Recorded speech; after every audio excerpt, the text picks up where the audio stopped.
Let's start today's topic, essentials of a sample.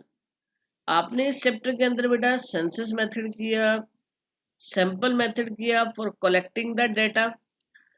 Now next topic is essentials of a sample. एक अच्छे sample के लिए क्या होना जरूरी है. फर्स्ट ऑफ ऑल अगर हम कहें बेटा कि रिप्रेजेंटेटिव, यानी हम बात करते हैं कि एक अच्छा सैंपल हम क्रिएट कर रहे हैं, उसमें क्या क्वालिटीज होनी चाहिए ताकि जो हमारे रिजल्ट्स हैं वो कैसे निकले, वो राइट कंक्लूजन हमारे पास आ सके. तो first of all representative, a sample must represent all the characteristics of the universe. यानी सैंपल ऐसा होना चाहिए जो यूनिवर्स की सभी करेक्टरिस्टिक्स को क्या करे, रिप्रेजेंट करे. It is possible only when each unit of the universe stands equal chance of being selected in the sample. ये तभी पॉसिबल है जितनी भी यूनिट्स हैं सभी के सिलेक्ट होने के इक्वल चांस हो, तभी हमारे पास जो सैंपल होगा वो क्या होगा, वो रिप्रेजेंटेटिव सैंपल होगा. पॉइंट्स को थोड़ा सा ध्यान से समझना बेटा, क्लियर हो जाएंगे. A sample must represent all the characteristics of the universe. यानी जो सैंपल आपने फ्रेम किया है, एक बड़े ग्रुप में से जो छोटा ग्रुप आपने फ्रेम किया है, वो ऐसा होना चाहिए कि वो सारी की सारी लोगों को क्या कर सके, अच्छे से रिप्रेजेंट कर सके. और ये तभी पॉसिबल है, it is possible only when each unit of the universe stands equal chance of being selected in the sample. यानी यूनिवर्स के हर एक यूनिट के सिलेक्ट होने के इक्वल चांस हो, कोई पार्शियलिटी ना हो, सबकी चुने जाने के बराबर के चांस है. तो यहाँ पर क्या होगा, हमारा सैंपल जो होगा वो रिप्रेजेंटेटिव सैंपल होगा. Next, independent. All units of a sample must be independent of each other. जितनी भी यूनिट्स है सैंपल के अंदर वो इंडिपेंडेंट होनी चाहिए, उनमें डिपेंडेंस नहीं होनी चाहिए. यानी हमने एक यूनिट को ले लिया तो हमें दूसरी यूनिट को भी लेना जरूरी है, ऐसा नहीं होना चाहिए. In other words, inclusion of one unit in the sample should not be dependent upon the inclusion of some other items of the universe. यानी A को ले लिया तो B को लेना भी जरूरी है, ऐसा नहीं होना चाहिए. All units of samples must be independent, सब इंडिपेंडेंट हो. जो यूनिट हम लेना चाहें उसको ले लें, उसके साथ ऐसा नहीं है कि इसको लिया तो इसको लेना जरूरी है, ऐसा नहीं होना चाहिए. तो डिपेंडेंसी नहीं होनी चाहिए, इंडिपेंडेंस होनी चाहिए. Homogeneity. If more than one sample are selected from a universe, these samples should be homogeneous. अगर हम यूनिवर्स में से एक से ज्यादा सैंपल ले रहे हैं तो सैंपल होना चाहिए होमोजीनियस. होमोजीनियस मीन्स यूनिफॉर्म, एक जैसा, नॉट कॉन्ट्राडिक्टरी, एक दूसरे से अपोजिट नहीं होना चाहिए. सैंपल कैसा होना चाहिए, सैंपल एक जैसा होना चाहिए. आपने यूनिवर्स में से एक से ज्यादा सैंपल ले लिया, लेकिन सैंपल कैसा हो, आपका जो क्राइटेरिया होना चाहिए सैंपल के लिए वो क्या होना चाहिए, वो यूनिफॉर्म होना चाहिए. Adequacy. The number of items in the sample should be fairly adequate so that some reliable conclusions are drawn covering the characteristics of the universe as a whole. अब एडिक्वेसी क्या है, उचित. भाई आप क्या कर रहे हैं, suppose you are studying about the 10,000 persons, और आप उनमें से क्या करते हैं, आप उनमें से 50 लोगों का एक सैंपल फ्रेम कर लेते हैं.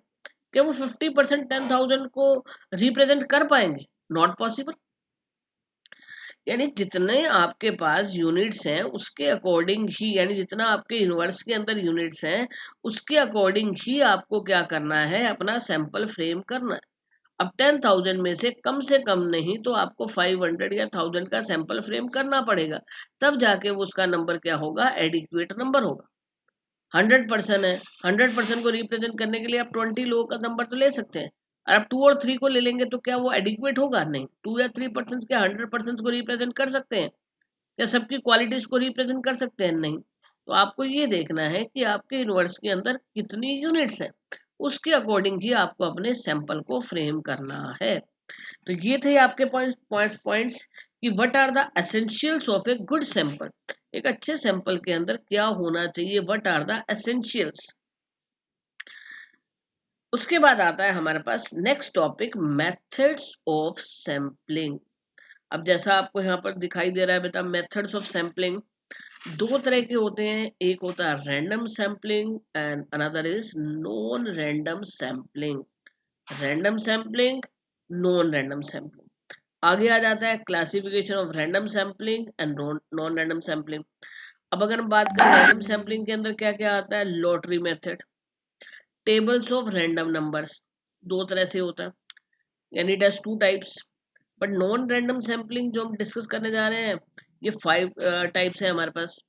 पर्पोसिव sampling, stratified sampling, systematic sampling, quota sampling और कन्वीनियंस सैम्पलिंग। तो इनको वन बाय वन हम इन सारे मेथड्स को क्या करेंगे बेटा, स्टडी करेंगे। These are the methods of sampling. Then first of all we will discuss about the random sampling. अभी रैंडम सैम्पलिंग होती क्या है बेटा? Random sampling is that method of sampling in which each and every item of the universe has equal chance of being selected in the sample। Random sampling वो है बेटा जिसमें हर एक आइटम के, each and every item, universe के हर एक item के चुने जाने के बराबर के चांस हो। यहाँ पर क्या बात हो रही है बेटा, यूनिवर्स या पॉपुलेशन। ये तो आपको पहले भी बताया जा चुका है कि जिस भी ग्रुप के ऊपर हम स्टडी कर रहे हैं उसको हम क्या कहते हैं, यूनिवर्स कहते हैं। जिस ग्रुप के ऊपर हम स्टडी कर रहे हैं उसको हम क्या कह रहे हैं, यहाँ पर पॉपुलेशन वर्ड उसके लिए टर्म यूज कर रहे हैं। तो पॉपुलेशन में से या यूनिवर्स में से जितने भी मतलब जो भी जितने भी हमारे पास उसके अंदर यूनिट्स हैं उन सबके चुने जाने का इक्वल चांस हो तो उसे कहते हैं random sampling. In other words there is an equal probability for every item of the universe being selected in the sample। वही पॉइंट आ गया कि सभी के चुने जाने के क्या है, इक्वल, सबकी प्रोबेबिलिटी होनी चाहिए, सभी के चुने जाने के इक्वल चांस होने चाहिए। Which of the various items of the universe would get selected in the sample is beyond the control of the investigator। ये इन्वेस्टिगेटर के कंट्रोल के बाहर की बात हो कि किसे चुनना है किसे नहीं चुनना, क्योंकि यहाँ पर ऐसा नहीं है कि इसको ले लिया और उसको छोड़ दिया। कोई पार्शियलिटी वाला कोई सिस्टम नहीं होना चाहिए, कोई डिस्क्रिमिनेशन नहीं होना चाहिए। The selection is left entirely to the chance factor, not the choice factor। Point को ध्यान से सुनो कि यहाँ पर हम लोग क्या कह रहे हैं कि जो भी सिलेक्शन है वो होना चाहिए चांस फैक्टर पर, ना आपकी चॉइस फैक्टर पर। भी कोई भी चुना जा सकता है, इसमें चूज नहीं किया जा रहा, ये बाय चांस है, जिसे कहते हैं लक की बात हम कर रहे हैं। This method is use particularly when various item of the universe are homogeneous और आइडेंटिकल टू ईच अदर। ये तब पॉसिबल है जब जितनी भी यूनिट्स हैं all are homogeneous, all are identical, बिल्कुल एक जैसी है, उनमें से कोई भी चुना जाए उससे कोई फर्क नहीं पड़ता। This method is impartial and economical, यानी इम्पार्शियल है, कोई डिस्क्रिमिनेशन नहीं होगा इसके अंदर, इकोनॉमिकल है, कोई ज्यादा एफर्ट्स करने की जरूरत नहीं है। रैंडम सैम्पलिंग अब हम करेंगे कैसे, जो हम डिस्कस कर रहे हैं कि हमें जितने भी आइटम्स हैं उनमें से हम किसी को भी सिलेक्ट कर सकते हैं, इसमें किसी तरह की कोई डिस्क्रिमिनेशन नहीं होना चाहिए, इक्वल प्रोबेबिलिटी होनी चाहिए सबके चुने जाने की। तो ये कैसे पॉसिबल है? तो first method is lottery method, यानी इसका फर्स्ट मेथड हम क्या लेके चल रहे हैं, लॉटरी मेथड। अब लॉटरी मेथड में तो किसी तरह का डिस्क्रिमिनेशन होने का मतलब नहीं है। क्या करेंगे लॉटरी मेथड के अंदर, in this method paper slips are made for each item of the universe. जितने भी आइटम्स हैं यूनिवर्स के उनसे उनकी नेम्स की क्या बना ली हमने, स्लिप्स बना ली। And these slips are shuffled in a box and then impartially some of the slips are drawn to form a sample of the universe. और उस बॉक्स में से जिसमें आपने स्लिप्स को शफल किया है उसमें से जितना आपको सैंपल चाहिए, सपोज आपने उसके अंदर 100 स्लिप्स डाली हैं और आपको 20 लोगों का सैंपल चाहिए, तो आप 20 स्लिप्स उसमें से ड्रॉ कर उसमें से निकाल लेंगे। तो आपके पास क्या हो गया, आपके पास जो है सैंपल फ्रेम हो गया। ये था आपके पास लॉटरी मेथड। इसमें किसी तरह का कोई डिस्क्रिमिनेशन नहीं होगा, इसमें सभी यूनिट्स के चुने जाने का इक्वल चांस होगा। ये चांस फैक्टर पे है, ना कि चॉइस फैक्टर। नेक्स्ट इसके अंदर आता है बेटा टेबल्स ऑफ रैंडम नंबर्स। अभी टेबल्स ऑफ रैंडम नंबर्स क्या है, इसका सेकंड मेथड आ गया। सम statisticians have prepared a set of tables called tables of random numbers। अलग अलग जो हमारे स्टूडेंट्स हुए हैं उन्होंने क्या किया बेटा, टेबल्स ऑफ रैंडम नंबर बनाई हैं। क्या है ये, a sample is framed with reference to these tables. इन टेबल्स की हेल्प से क्या किया जाता है, सैंपल फ्रेम किया जाता है, और उनमें एक जिसे हम कहते हैं of all these tables Tippett table is most widely use. जो ये हम सेकंड मेथड कर रहे हैं जिसके अंदर कुछ टेबल्स बनाई जाती हैं बेटा, और उसमें टिपेड टेबल जो है बहुत ज्यादा यूज होती है। भाई टिपेड टेबल है क्या? Using 41,600 figures, Tippett has involved 10,400 numbers comprising of 4 units each. यहाँ पर क्या किया गया, एक सैंपल लिया गया जिसमें 41,600 यूनिट्स थी, जिसके में से सैंपल फ्रेम करना था। 41,600 में से एक सैंपल फ्रेम करना था, और उन्होंने सैंपल फ्रेम किया 10,400 यूनिट्स का, यानी हर एक फोर्थ यूनिट को उन्होंने ले लिया। तो इसमें क्या किया जाता है, अब आप कहोगे इतनी स्लिप्स निकालनी पड़ेंगी, नहीं, हम इसमें स्लिप्स वाला सिस्टम अभी लेके नहीं चल रहे। यहाँ पर क्या किया जाएगा, फर्स्ट ऑफ ऑल जितने भी यूनिट्स हैं उनको अरेंज किया जाएगा एक ऑर्डर के अंदर। वो अरेंज किसी तरह से भी हो सकता है, अल्फाबेटिकली है या फिर हम कहें न्यूमेरिकली है, यानी किसी भी तरह से जो भी पहले हमारे पास यूनिट्स हैं उन सबको एक एक ऑर्डर के अंदर अरेंज कर लिया जाएगा। उसके बाद अब ये देखा जाएगा कि हमें कितने लोगों का सैंपल लेना है। उसके अकॉर्डिंग कुछ स्लिप्स, स्टार्टिंग की कुछ स्लिप्स को बॉक्स के अंदर डाला जाएगा और उनमें से एक स्लिप को निकाला जाए। एक और एग्जाम्पल से मैं आपको बता रही हूँ कि सपोज हमें क्या करना है कि एक 100 लोग हमारे पास है, 100 यूनिट्स हमारे पास है। हमें क्या करना है, सपोज 20 यूनिट्स का एक मतलब सैंपल हमें लेना है, ठीक है। या हम कहते हैं कि हमारे को 100 में से हमें सिर्फ 10 यूनिट्स ही हमने लेनी है। तो हमने क्या किया कि 1 to 10 का एक जो मतलब यूनिट्स है, 1 to 10 यूनिट्स, उसे उनके नेम की स्लिप्स बॉक्स के अंदर डाल दी। जब उनके नेम के स्लिप्स को बॉक्स में डाल दिया और सपोज जब आपने नंबर निकाला, फर्स्ट नंबर आपके पास क्या आ गया, 5। जब आपने एक स्लिप उसमें से निकाली और उसमें से आपके पास क्या आ गया, 5, तो 5 15th 25th 35th 45th, यानी ये ऑलरेडी अरेंज है। आपने जस्ट एक स्लिप निकाली और बाकी आपका ऑलरेडी क्या है, अरेंज है, ऑर्डर के अंदर पहले से ही लगी हुई है। तो उससे आपके पास क्या आ गए, बाकी सारे लोग ऑटोमेटिकली चुने गए। रिपीट कर रही हूँ, थोड़ा सा कॉम्प्लिकेटेड है ये topic. Tables of random number के अंदर हमने क्या किया बेटा, हम टिप्पेड टेबल का जो क्राइटेरिया है वो लेके चल रहे हैं।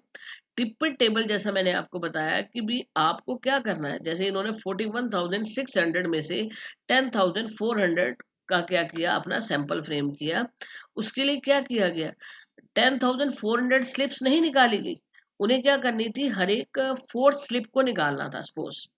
तो क्या किया गया, फर्स्ट 10 को क्या कर दिया जाए, बॉक्स के अंदर डाल दिया जाए, उसमें से कोई एक स्लिप निकाल ली। उस स्लिप के निकलने के बाद जो भी वो नंबर आता है उसके अकॉर्डिंग ऑटोमेटिकली बाकी सभी लोग सिलेक्टेड हो जाते हैं, क्योंकि ऑलरेडी सभी को ऑर्डर के अंदर अरेंज किया गया है, जैसा एग्जांपल मैंने अभी आपको बताया कि 100 में से हमें क्या करना था, 10% को लेना था। तो हमने क्या किया, फर्स्ट 10 स्लिप्स जो थी, फर्स्ट 10 जो पर्सन थे उनके नेम की स्लिप डाल दी, एक हमने निकाल ली। उसमें से सपोज हमारा नंबर क्या आ गया, 4, तो उसके बाद 10 लेने हैं हमें 100 तक, तो 14th 24th 34th 44 जो भी उस नंबर के ऊपर है वो अपने आप क्या हो गए, सिलेक्ट हो गए।